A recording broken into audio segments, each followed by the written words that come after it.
Приход нефтяных и газовых компаний в Ленский район дает, несомненно, большой толчок в его развитии. Однако многие фирмы обходятся без найма местных кадров, а задача районной администрации – обеспечивать людей рабочими местами. Как решается эта проблема, узнала Светлана Болеева. Главной задачей, которую ставит в решении этого вопроса глава района, это вовлечение жителей в экономическое развитие района. А учитывая специфику сел Ленского района, сделать это можно только развивая агропромышленный комплекс. По словам Сергея Высоких, должна быть создана такая система, когда жители сел смогли бы заниматься выращиванием экологически чистых продуктов питания. Подобный опыт в районе уже есть, но не созданы условия для хранения и переработки выращиваемой продукции. Задача администрации – создать своего рода такой инвестиционный проект по созданию агропарка, как мы его называем, или агропромышленного пояса безопасности, да, вот Ленского района.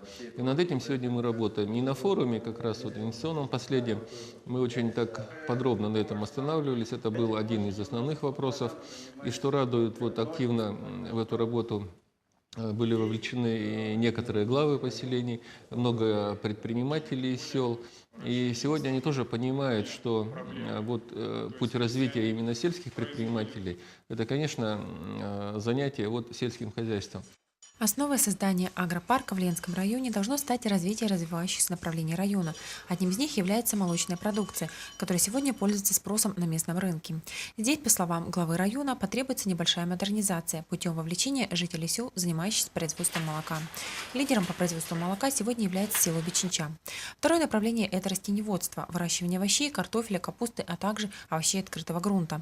Надо заметить, что в последние годы в этом направлении был осуществлен настоящий прорыв. В районе появилось большое количество предпринимателей. И вот здесь наша задача сегодня главная – это построить овощехранилище, чтобы наши сельские производители могли свою продукцию сохранять. Но мы об этом долго говорим, и многие могут сказать, вот почему вы не строите. Ну, во-первых, этим должна заниматься не администрация, строительством овощехранилища, да, выращиваем там картофеля, овощей или молока, да, этим должны заниматься предприниматели. Мы должны их к этому подтолкнуть и помочь им в виде грантов, там, субсидий или каких-то безвозмездных поступлений. К сожалению, вот, скажем, до сегодняшнего дня вот активности было мало. На сегодняшний день к решению данного вопроса районная администрация подошла гораздо ближе, объединив предпринимателей района. Планируется реализовать проект строительства агропромышленного комплекса. Еще одним направлением стало мясное направление – это коневодство и откорм молодняка. Здесь решается вопрос с приобретением убойного цеха. Светлана Болеева, Денис Семенов, Новокосаха, Ленск.